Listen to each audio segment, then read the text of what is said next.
Todos sempre. Quantos estão felizes por estar na casa do Senhor? Diga amém.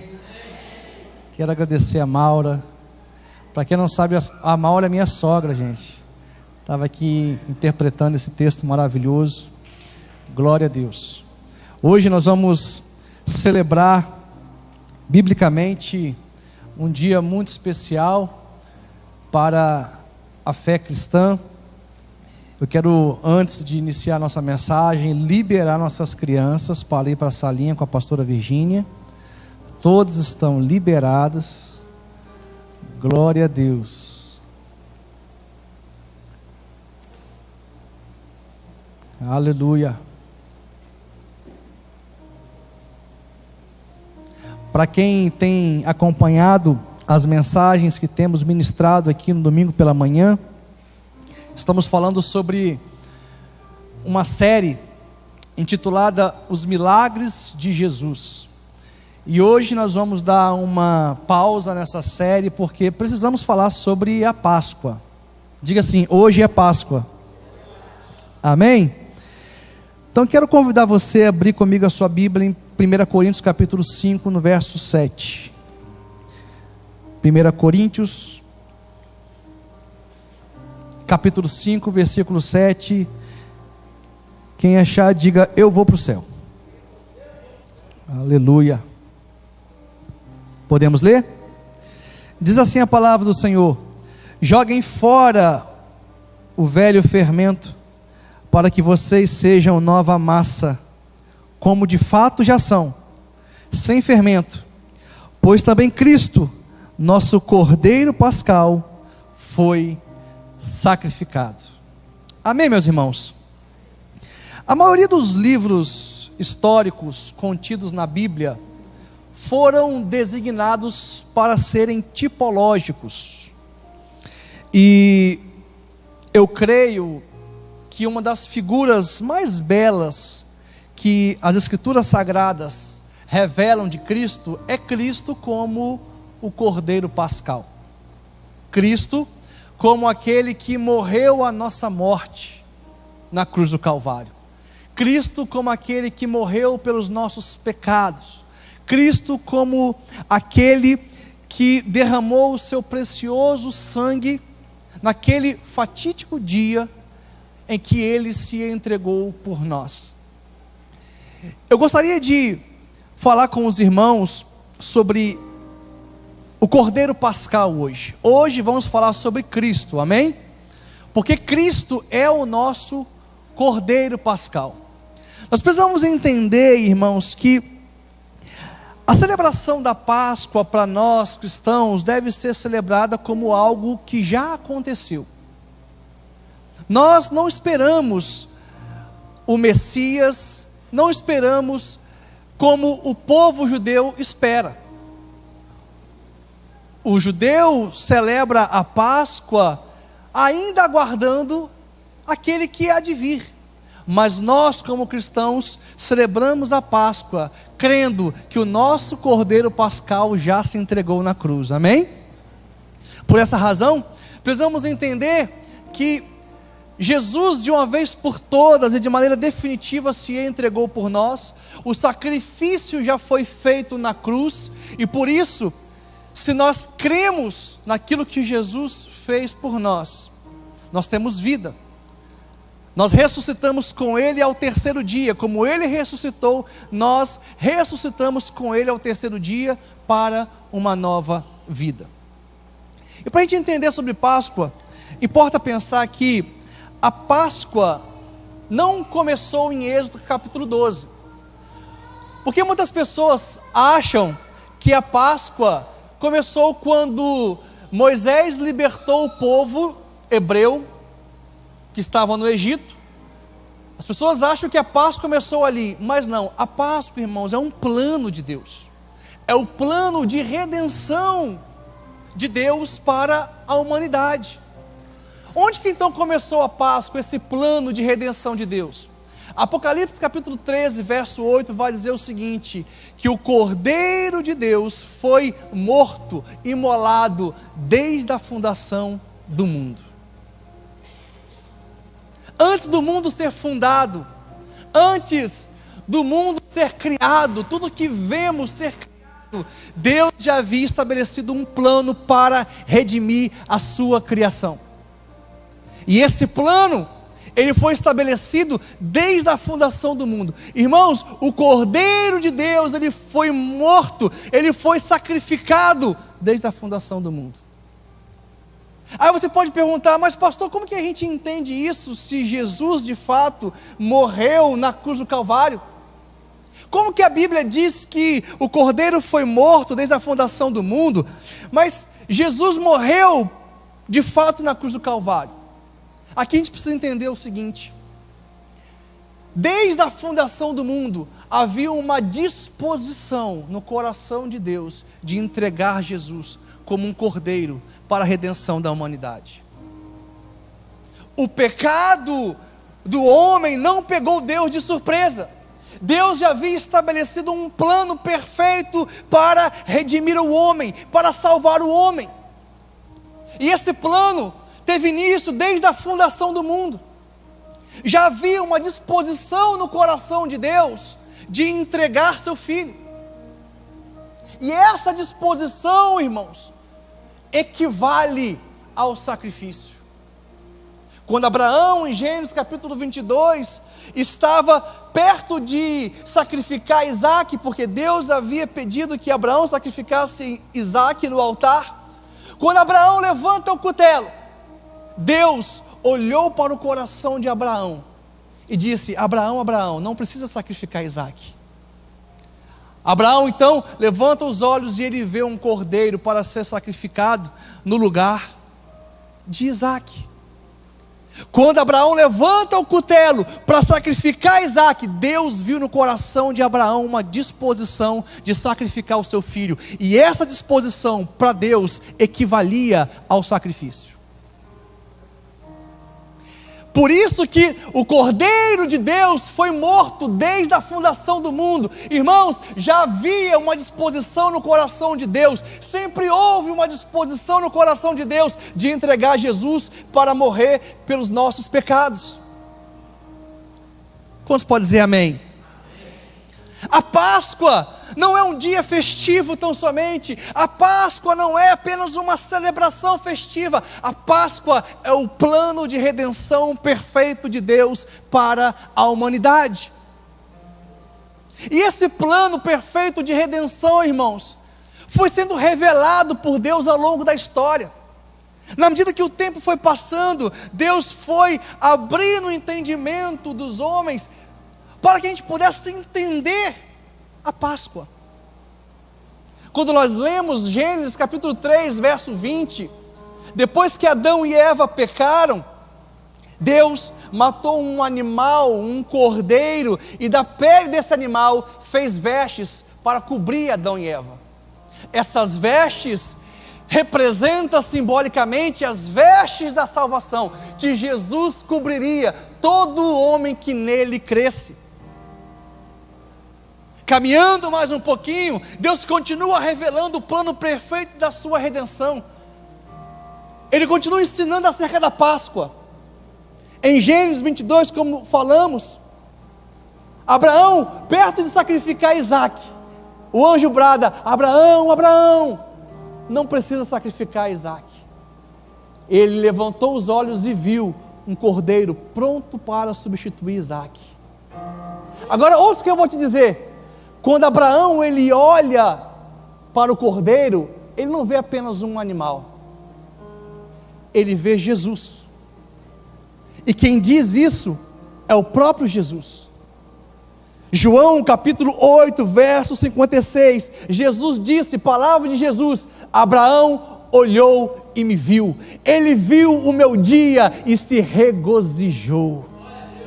Quando Abraão olhou para aquele cordeiro que seria substituído, que seria sacrificado no lugar de Isaac, ele não viu apenas um animal, ele viu o Cordeiro de Deus, ele viu Jesus, ele viu o dia em que Jesus seria morto na cruz do Calvário, e ele se alegrou. Irmãos, Páscoa é tempo de alegria, Páscoa é tempo de olharmos para a cruz e nos alegrar, porque Jesus morreu pelos nossos pecados, ele se entregou por nós, e ele ressuscitou ao terceiro dia. Aleluia! Esse plano perfeito de Deus foi sendo desenhado ao longo da história, para que nós homens pudéssemos ter a compreensão do que realmente é a Páscoa. Sabe, meus irmãos, nós damos pouco valor à Páscoa.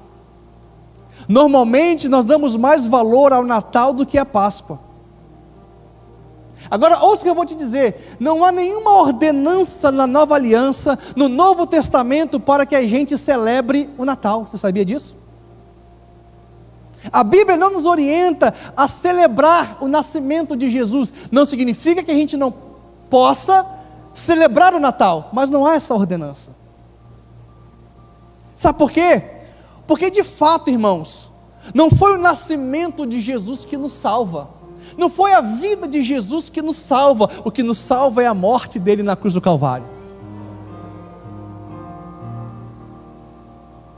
Não basta somente admirar o nascimento de Jesus, admirar a vida de Jesus, se você não crê que esse Jesus morreu na cruz do Calvário por você, pela sua casa, pela sua família e pelos seus filhos. Tem pessoas que têm Jesus como exemplo da sua vida. Que bênção, irmãos, isso é muito importante, mas ouça, antes dele ser o seu exemplo, ele precisa ser o seu Salvador. Muitas pessoas têm Jesus como exemplo, mas também tem Allan Kardec como exemplo. Tem Jesus como exemplo, mas tem Buda também como seu exemplo. Sabe por quê? Porque não tem Jesus como seu Salvador. Antes de Jesus ser o seu exemplo, ele precisa ser o seu Salvador. Porque o que nos salva, irmãos, não é a vida de Jesus, mas é a morte dele na cruz do Calvário. Paulo vai dizer que se Jesus não tivesse morrido e ressuscitado ao terceiro dia, nossa pregação seria vã, seria inútil, nossa fé seria vã, seria inútil, porque a morte e ressurreição de Jesus é a razão de tudo. Nós estamos aqui, irmãos, porque Jesus morreu e ressuscitou. A gente tem que vir para a casa do Senhor com essa expectativa. Eu vou para a casa do Senhor para celebrar o Cordeiro de Deus, Jesus, que morreu por mim e ressuscitou para me dar uma nova vida. Então, ao longo do tempo, da história, Deus vai revelando esse plano perfeito da redenção. E historicamente, materialmente falando, na terra, esse plano começa a se desenhar, com o povo de Deus sendo escravizado no Egito, o povo hebreu sendo escravizado no Egito. Às vezes a gente começa a falar sobre a libertação do povo hebreu do Egito, mas a gente não entende como que esse povo foi parar lá. Eu não sei se você sabe, mas quando José, filho de Jacó, ele foi vendido pelos seus irmãos, ele foi lá no Egito. Ele ainda muito novo, um adolescente, ele foi morar na casa de Potifar, um comandante da guarda de Faraó. Deus abençoava José de uma maneira tremenda, de uma maneira poderosa. A mulher de Potifar se apaixona por José, tenta ter um relacionamento com José. José rejeita esse relacionamento, mas ela acusa José de tentar se deitar com ela. José então ele vai parar na cadeia, e na cadeia Deus continua abençoando José. Deus abençoa tanto José, que José ele sai da cadeia e ele é colocado como governador do Egito. No Egito não tinha essa função de governador, mas ouça, irmãos, quando Deus quer abençoar alguém, Ele abre portas onde não tem porta. José, ele sai da cadeia e ele se torna o governador do Egito, a pessoa mais importante daquele tempo antigo. Mas a Bíblia vai dizer que houve fome na terra. Seus parentes, Jacó, seus filhos, vão para o Egito em busca de comida, em busca de alimento. Eram 70 pessoas que foram para o Egito. Da família de José, Jacó, filhos, parentes, 70 pessoas foram para o Egito. José se depara com seus irmãos, ele chora diante da dor por ter sido vendido, ele perdoa os seus irmãos, e a família de José passa a morar no Egito. 70 pessoas inicialmente passaram a morar no Egito. No entanto, irmãos, havia uma promessa de Deus, que Deus havia feito a Abraão, de que a sua descendência seria numerosa. Esse povo então, que inicialmente era 70 pessoas, se torna em 3 milhões de pessoas no Egito. Esse povo vai crescendo, se multiplicando, um povo que era dividido em 12 tribos, que tinha uma língua própria, um povo forte, um povo valente, um povo que era abençoado por Deus. Faraó olha aquela situação e ele vê que tinha uma nação dentro da nação dele. Faraó então ficou com medo de perder a sua nação para aquele povo forte que não parava de crescer. O que Faraó faz? Escraviza o povo hebreu. E durante 430 anos, o povo hebreu padeceu uma humilhação ferrenha, sofreu, padeceu nas mãos de Faraó. Eles eram impedidos de adorar a Deus.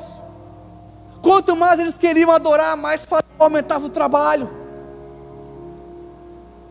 Esse povo que tinha uma promessa do Senhor, de ser uma nação santa, de ser o povo eleito, estava escravizado, 430 anos, padecendo no Egito.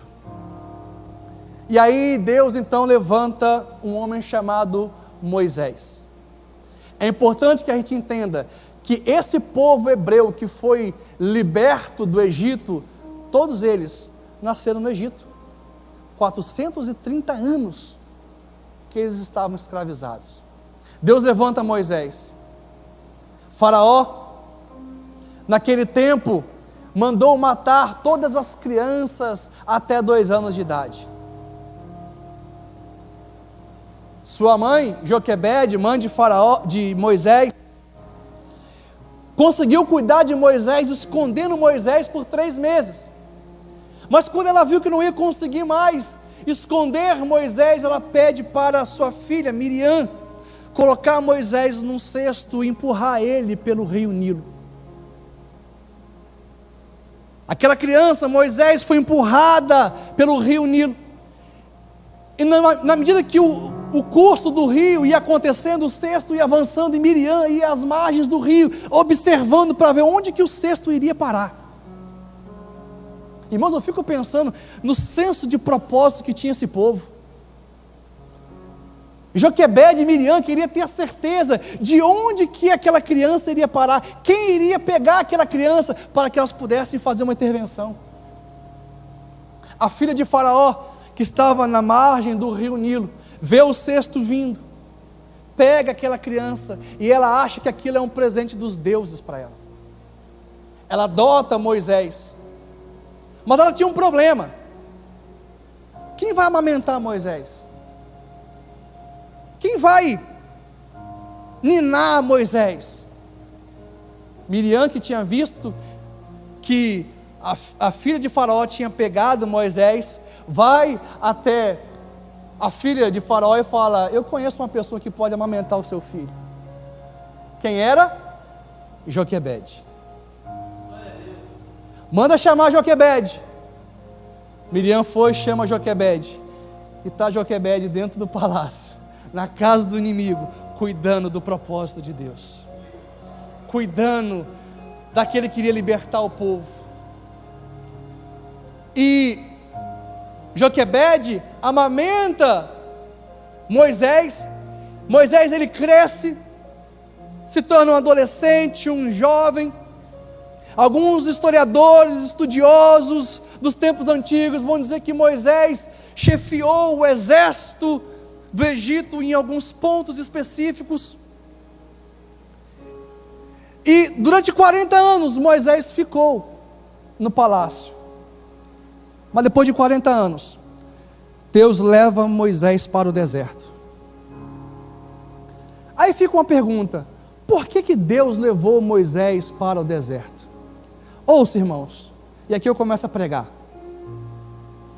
Deus iria levantar Moisés para libertar o povo que estava escravizado no Egito. E entre o Egito e o lugar que Deus iria levar o povo, Canaã, a terra prometida, tinha um lugar chamado deserto. Deus precisava treinar Moisés no deserto. Deus precisava ensinar Moisés a lidar no dia a dia do deserto. Porque, ouça, irmãos, nem tudo que você passa na sua vida tem a ver com você, mas com o seu propósito. Eu vou repetir: nem tudo que você passa na sua vida tem a ver com você, mas sim com o seu propósito. De repente você está passando por situações hoje que você não entende. Pode ser que não tenha nada a ver com você, mas tem a ver com aquilo que Deus vai fazer através de você. Quantos e quantos são os casamentos que enfrentam dificuldade, enfrentam lutas, enfrentam batalhas terríveis? Deus restaura, Deus sara, Deus cura, Deus coloca esse casamento em uma posição onde vai abençoar outras pessoas, porque tudo aquilo que você estava passando no seu casamento não tinha nada a ver com você, mas com aquilo que Deus iria fazer através de você. A gente precisa entender isso, igreja. Nem tudo que a gente passa tem a ver com a gente, mas com o seu propósito. Tem coisas que eu passei na minha vida que eu nunca entendi naquele tempo, mas hoje eu sei que Deus estava trabalhando na minha vida, me ensinando, corrigindo, abrindo os meus olhos, me dando maturidade para que eu pudesse hoje exercer o meu ministério tal qual eu exerço. Aleluia! Deus então leva Moisés para o deserto, treina Moisés no deserto por 40 anos, e na sarça ardente, de dentro da sarça ardente, Deus fala a Moisés: Moisés, vá até Faraó e diga para deixar o meu povo ir. Vá até Faraó e diga para que ele liberte o meu povo da escravidão. Moisés então, ele vai juntamente com Arão até Faraó, e ele declara as palavras do Senhor, mas Faraó, com o coração endurecido, não deixou o povo ir. Aquele povo que estava há 430 anos não foi liberado por Faraó. Deus então envia 9 pragas, praga por praga. Tragédias foram acontecendo no Egito, porque isso eram sinais que Deus estava dando para que Faraó entendesse que só há um Deus nos céus e na terra, que é o Deus de Abraão, de Isaac e de Jacó. Deus foi dando sinais para Faraó, mas Faraó, com o coração endurecido, não liberava o povo. Deus então decide liberar a 10ª praga, a última praga, a praga mais terrível, seria a morte dos primogênitos. Todo primogênito no Egito, seja homem, seja animal, morreria quando o anjo destruidor fosse liberado da parte do Senhor sobre o Egito. Mas Deus fez uma promessa para o povo hebreu. E aí nós chegamos em Êxodo capítulo 12. Êxodo capítulo 12, abra comigo a sua Bíblia. Êxodo capítulo 12, versículo 1. O Senhor disse a Moisés e a Arão na terra do Egito: esse mês será para vocês o principal dos meses, será o primeiro mês do ano. falem a toda a congregação de Israel, dizendo: no dia 10 desse mês, cada um tomará para si um cordeiro, segundo a casa dos seus pais, um cordeiro para cada família. Mas se a família for pequena para um cordeiro, então o chefe da família convidará o seu vizinho mais próximo, conforme o número de pessoas, conforme o que cada um comer. Por aí vocês calcularão quantos serão necessários para o cordeiro. O cordeiro será sem defeito, macho de 1 ano, podendo também ser um cabrito. Vocês guardarão o cordeiro até o 14º dia desse mês, e todo o ajuntamento da congregação de Israel o matará no crepúsculo da tarde. Pegarão um pouco do sangue e passarão nas 2 ombreiras e na viga superior da porta, nas casas em que o comeram. Versículo 8: naquela noite comerão a carne assada no fogo, com pães sem fermento e ervas amargas. Não comam o animal cru, nem cozido em água, porém assado ao fogo, a cabeça, as pernas e as vísceras. Não deixe nada do cordeiro até pela manhã. O que porém ficar até amanhã, queimem. É assim que vocês devem comê-lo, já prontos para viajar, com as sandálias nos pés e o cajado na mão. Comam depressa, é a Páscoa do Senhor. Porque naquela noite passarei pela terra do Egito, e matarei na terra do Egito todos os primogênitos, tanto das pessoas como dos animais, e executarei juízo sobre todos os deuses do Egito. Eu sou o Senhor. O sangue será um sinal para indicar as casas em que vocês se encontram. Quando eu vir o sangue, passarei por vocês. Diga: passarei. Diga assim: Páscoa. Diga: peça. Peça é Deus passa sobre.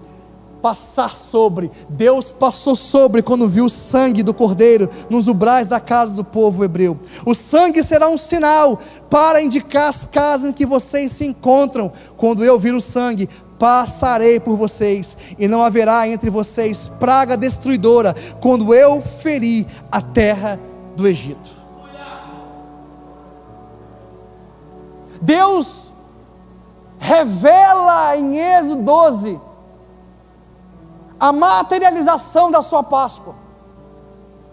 Ele revela o seu plano de redenção para a humanidade. Aqui em Êxodo 12, nós precisamos olhar para esse texto como uma sombra. Por que como uma sombra? Porque, irmãos, o Antigo Testamento, em sua maioria das declarações que nós lemos na Bíblia, são sombras de realidades futuras, realidades vindouras, coisas que aconteceriam. O cordeiro que foi morto no Egito representa Jesus, o cordeiro de Deus que foi morto na cruz do Calvário. Nós precisamos olhar para esse texto nessa perspectiva, entendendo isso. Deus aqui começa a revelar esse plano maravilhoso da Páscoa. E a gente precisa fazer uma exegese desse texto para a gente entender com profundidade o que é a Páscoa. O versículo 1 começa assim: o Senhor disse Moisés e Arão na terra do Egito. Diga assim: Deus falou com Moisés e Arão. Páscoa é Deus falando com o povo. A Páscoa, irmãos, começa com a liberação da poderosa palavra de Deus sobre nossas vidas. Você se lembra quando você estava cativo por Satanás, vivendo nas drogas, na prostituição, vivendo na depressão, como a Maura falou aqui no teatro? Você se lembra quando você estava vivendo nesse mundo perdido, sem esperança, mas teve um dia que Deus liberou a palavra dele sobre a sua vida? Teve um dia que Deus ele fez uma intervenção divina na sua história, porque Páscoa, irmãos, é intervenção divina. Páscoa é tempo de Deus intervir na minha história, na sua história. Páscoa é o tempo em que Deus diz: ei, você está sofrendo, você está padecendo, você está escravizado nas mãos de Faraó, nas mãos do diabo, mas hoje eu decido te libertar. Hoje eu decido mudar a sua história. Hoje eu decido virar o jogo da sua vida. Páscoa, irmãos, começa com Deus falando, liberando a sua palavra sobre nossas vidas. E eu quero profetizar sobre a sua vida nessa manhã. Levante sua mão assim, em sinal de receber. Hoje Deus está intervindo na sua história. Hoje Deus está intervindo na sua família, na sua casa, nos seus negócios, porque Páscoa é tempo de intervenção sobrenatural em nossa história. É Páscoa, igreja. Alegre-se, porque Deus está intervindo na sua vida. Deus está intervindo na sua saúde, te curando da enfermidade. Deus está intervindo nos seus pensamentos, libertando os seus pensamentos das garras do diabo. Hoje é Páscoa, é tempo de intervenção sobrenatural. Aleluia!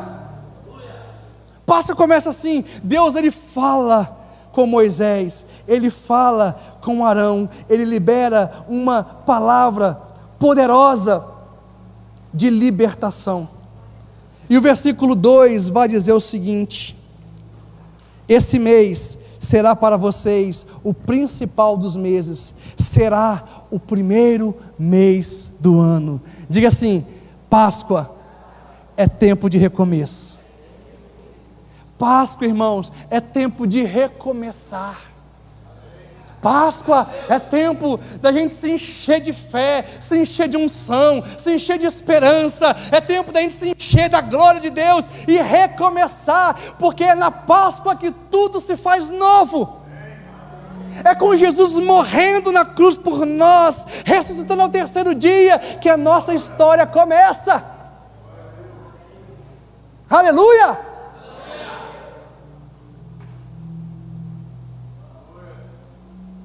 Esse mês que Deus está falando que iria ser o início dos meses para o povo hebreu, era Abib. Diga Abib. Abib é abril, ou Nissan. Para os judeus o ano começa na Páscoa. Eles já tinham vivido alguns meses, mas Deus falou bem assim: agora que vai começar a história de vocês. Porque a nossa história, irmãos, só começa quando nós nascemos de novo. A nossa história só começa quando nós entregamos nossas vidas ao Senhor. Eu quero dizer para você que chegou aqui hoje e você ainda não conhece o Senhor Jesus, ou você está afastado da presença do Senhor, está longe dos caminhos do Senhor. Hoje é Páscoa, é tempo de recomeçar. É tempo de voltar para a presença do Senhor. É tempo onde tudo faz novo. Quantos podem dizer glória a Deus? E no versículo 3, o texto continua dizendo: falem a toda a congregação de Israel, dizendo: no dia 10 desse mês, cada um tomará para si um cordeiro, segundo a casa dos pais, um cordeiro para cada família. Ouça, irmãos, aqui tem algo interessante que a gente precisa entender. Nesse momento, são 3 milhões de pessoas dentre o povo hebreu que estavam no Egito escravizado.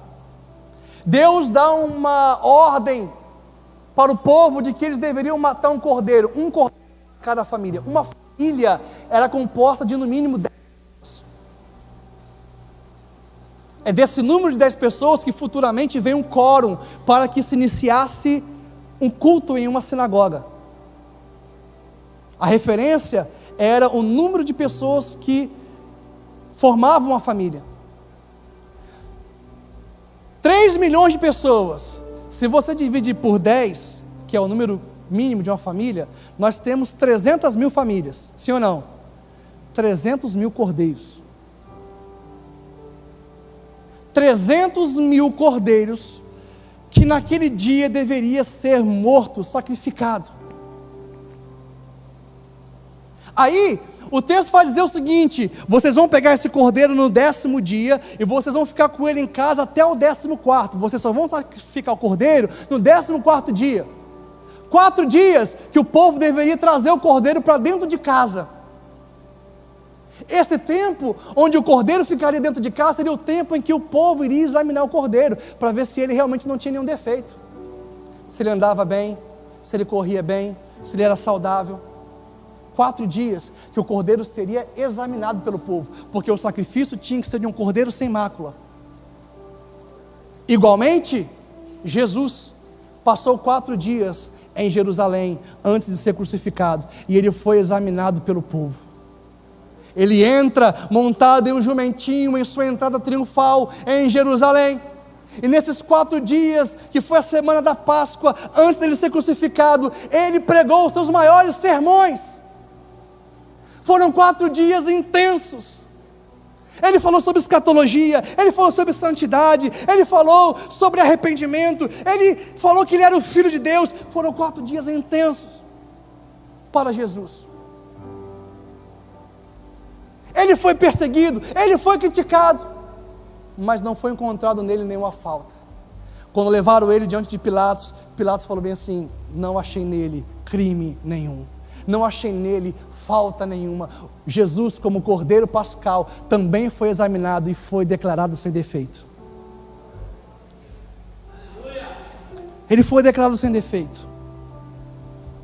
E aí, no 14º dia, o povo deveria sacrificar o cordeiro, deveria pegar o sangue desse cordeiro, aspergir nos umbrais de suas casas. Agora ouçam, irmãos, 300.000 cordeiros que foram sacrificados no Egito.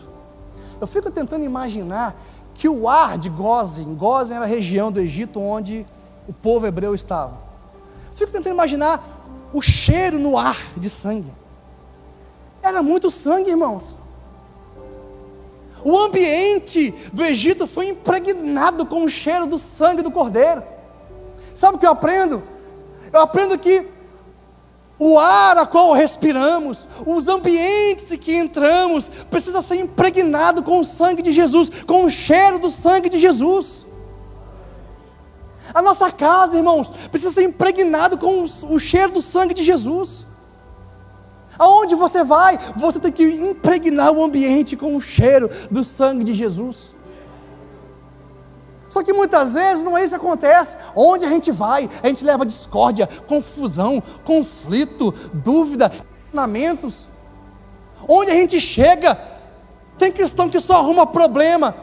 Páscoa é tempo de ter impregnado em nossa vida o cheiro do sangue de Jesus.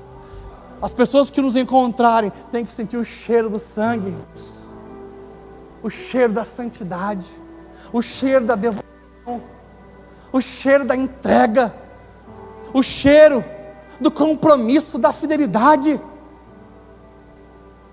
A nossa geração precisa sentir o cheiro do sangue de Jesus em nossas vidas. Agora ouça, esse sangue ele tinha que ser aspergido nos umbrais da casa. Entenda o que eu vou te falar. Esse é o único momento na celebração da Páscoa. A Páscoa foi celebrada outras vezes pelo povo hebreu. Ela foi celebrada no deserto, ela foi celebrada às portas de Canaã por Josué. O povo depois assimilou a festividade da Páscoa. A Páscoa se tornou uma festa de cunho obrigatório, juntamente com Pentecostes e tabernáculos. Mas essa Páscoa que o povo celebrou no Egito foi a única Páscoa que Deus pediu para o povo aspergir o sangue nos umbrais das casas. Pergunta assim, por quê? Pergunta como assim, por quê? Ouça, esse povo hebreu que foi liberto das garras de Faraó, eles nasceram no Egito, 430 anos escravizados no Egito. Os egípcios, eles tinham uma prática. Qual era a prática? Eles escreviam nos umbrais das suas portas, das suas casas, frases, dizeres, expressões invocando a proteção dos deuses. O Egito era uma nação idólatra, adorava vários deuses. O egípcio que não escrevesse essas frases nos umbrais das portas das suas casas estaria, segundo a crença deles, sem proteção. Eu fiquei impactado quando, estudando acerca da Páscoa, li textos onde historiadores teólogos, estudiosos, afirmam em que é bem possível que o povo hebreu padecia de algo chamado sincretismo religioso. Eles adoravam ao Deus de Abraão, de Isaac e de Jacó, mas por costume do Egito, por hábito do Egito, muitos deles também viam dizeres nas portas, invocando a proteção dos deuses. Então Deus fala o seguinte: eu vou libertar vocês do Egito, mas antes vocês vão ter que matar o cordeiro, aspergir o sangue dele nos umbrais das portas das suas casas. Deus estava dizendo o seguinte: antes de eu libertar vocês precisam renunciar à idolatria, porque não tem Páscoa, irmão, renunciar à idolatria. Eu liberto vocês do Egito, mas antes vocês vão ter que renunciar ao pecado. Sabe por quê? Não tem Páscoa, não tem libertação, não tem restituição, não tem novidade de vida sem que a gente renuncie ao pecado. Eu liberto vocês do Egito, mas antes vocês vão pintar a porta de vocês com o sangue do cordeiro. Renuncie aquilo que me desagrada, para que vocês possam entrar em um novo tempo. Era isso que Deus estava falando para o povo de Deus que estava. Sabe, irmãos, nós como cristãos muitas vezes sofremos desse mal chamado sincretismo religioso. Adoramos a Deus, mas a gente crê na água ungida. Adoramos a Deus, mas a gente crê no manto sagrado. Adoramos a Deus, mas a gente crê que dar 3 pulinhos vai trazer a bênção do Senhor. Adoramos a Deus, mas achamos que se a gente não faltar nenhum culto, nós seremos abençoados. Ei, irmãos, o sangue de Jesus é suficiente para nos salvar, nos libertar e nos curar. Pode aplaudir ao Senhor com fé, com alegria. Muitas vezes a gente sofre desse sincretismo religioso, e Deus diz para nós nessa manhã: hoje é Páscoa. Hoje é tempo de libertação, hoje é tempo de restituição na sua família, na sua casa. Renuncie o que desagrada a Deus, renuncie a idolatria, o pecado, renuncie tudo e entre em um novo tempo de Deus na sua história. Aleluia! Passe sangue, pinte a sua casa com sangue. Essa é a única vez que Deus pede na Páscoa que o povo pintasse a porta com sangue. Por quê? É bem provável que esse povo vivia um sincretismo religioso, adorava a Deus, mas por ter nascido no Egito, também tinha algumas práticas pagãs, aprendidas pelo meio que eles viviam, de escrever frases invocando a proteção dos deuses. E a Páscoa também tinha mais outros 2 elementos. Eu vou correr para a gente finalizar a mensagem, para não ficar muito tarde. 2 elementos, diga: pães asmos e erva amarga.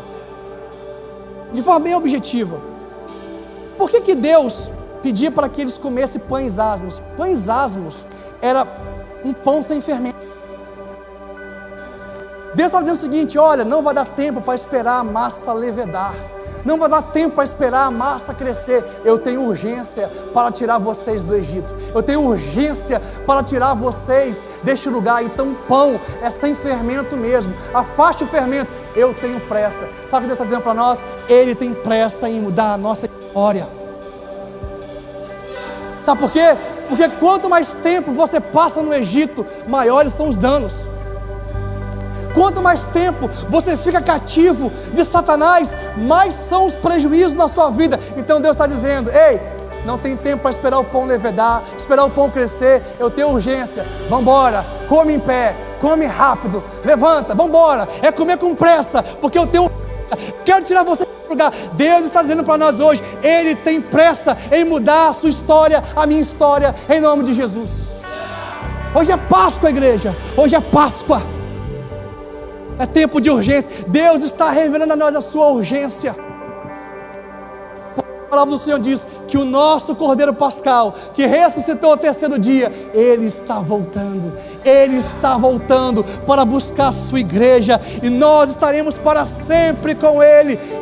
É tempo de urgência, é tempo de urgência. Não é tempo de brincar com o pecado, não é tempo de brincar com aquilo que desagrada a Deus.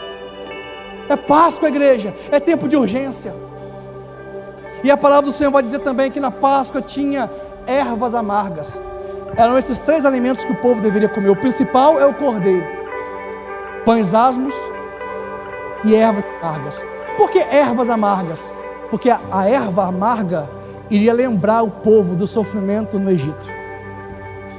Quando eles estivessem no deserto, e eles celebraram também a Páscoa no deserto, ao comer aquela erva amarga, eles deveriam lembrar do tempo de sofrimento, do tempo de dor, do tempo de humilhação que eles viveram no Egito, para que eles nunca mais voltassem para lá. Sabe por quê, irmãos? Às vezes nós passamos por dificuldades na vida, problemas, somos perseguidos, traídos. Às vezes a vida para a gente fica amarga, mas ouça, não volte para o Egito, lá era pior.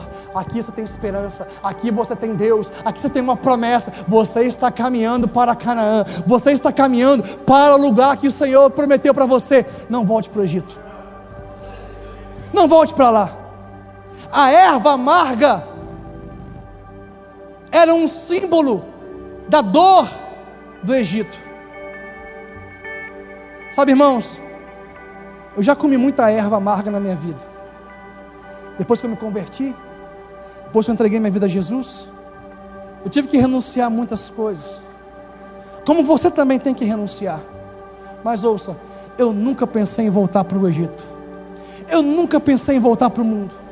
Eu já tive dificuldades, sofri humilhação, teve dias que eram difíceis, mas eu me lembrava de que no Egito eu era escravo do diabo.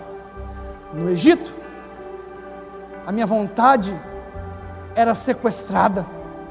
No Egito eu era viciado. No Egito eu vivia na prostituição. No Egito eu vivia sem esperança, sem alegria.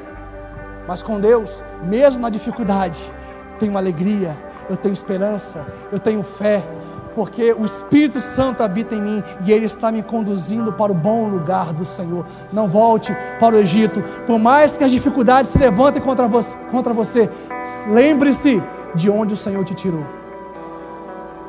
Aleluia! É Páscoa, igreja, é Páscoa. E para finalizar essa mensagem, precisamos entender, por mais que a gente celebre a Páscoa com esse entendimento de que Jesus é o nosso Cordeiro Pascal, a última Páscoa, ela foi celebrada por Jesus em Lucas capítulo 22. Depois de Lucas capítulo 22, Jesus como Cordeiro Pascal, Ele morre na cruz, ressuscita ao terceiro dia, e Paulo em 1 Coríntios capítulo 11, do verso 23 a 26, ele vai estabelecer a ceia do Senhor. A ceia do Senhor em Cristo substitui a Páscoa, porque nós não celebramos a Páscoa como os judeus celebram. Nós celebramos a Páscoa, mas entendendo que o nosso Jesus, Ele já morreu na cruz por nós. Não esperamos mais o Cordeiro já foi morto na cruz do Calvário.